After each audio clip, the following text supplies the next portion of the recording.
There must be a famine on somewhere, because we were just letting our midday meal go down when the vicar calls with some envelopes, breezes in, anorak and running shoes, and he says, "I always look forward to coming to this house, Mrs. Whittaker." He's got the idea she's deaf, which she isn't.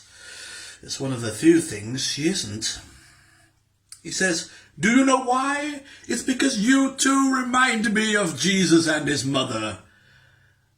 Well, I've always thought that Jesus was a bit offhand with his mother, and on one occasion I remember he was quite snotty with her, but I didn't say anything. And of course Madam is over the moon. In her book, if you can't get compared with the Queen Mother, the Virgin Mary's the next best thing. She says, "Are you married?" She asks him every time, never remembers. He said, "No, Mrs. Whittaker, I am married to God." She says, "Well, where does that leave you with the housework?" He said, "Why, I don't do as well as your Graham. He's got this place like a palace." She says, "Well, I do my whack. I washed 4 pairs of stockings this morning." She hadn't. She put them in the bowl, then they slipped her mind, so the rest of the operation devolved on me. He said, "How are you today, Mrs. Whittaker?" She says, "Stiff, down one side." I said, "She had a fall yesterday." She said, "I never did." I said, "You did, Mother. You had a fall and then you ran into Mr. Turnbull." She said, "That's right, that's right, I did." And she starts rooting in her bag for a lipstick.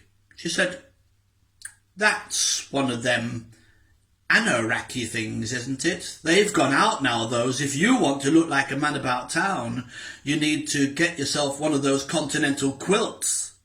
He said, "Oh?" I said, "She means those quilted jackets." She said, "He knows what I mean. Where did you get those shoes?"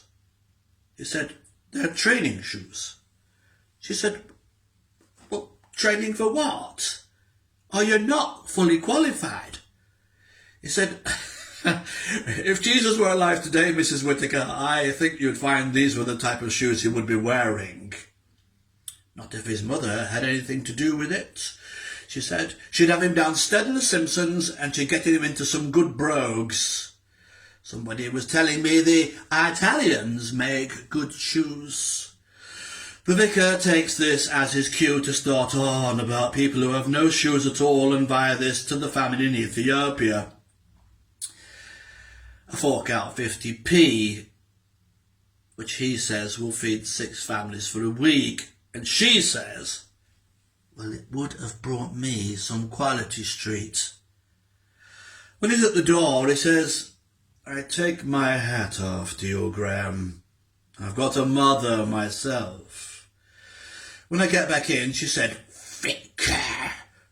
He looked more like the paper boy. How can you look up to somebody in pumps? Just then, there's a knock at the door. "Get down," she says, he's back. Only it isn't. It's Mr. Turnbull.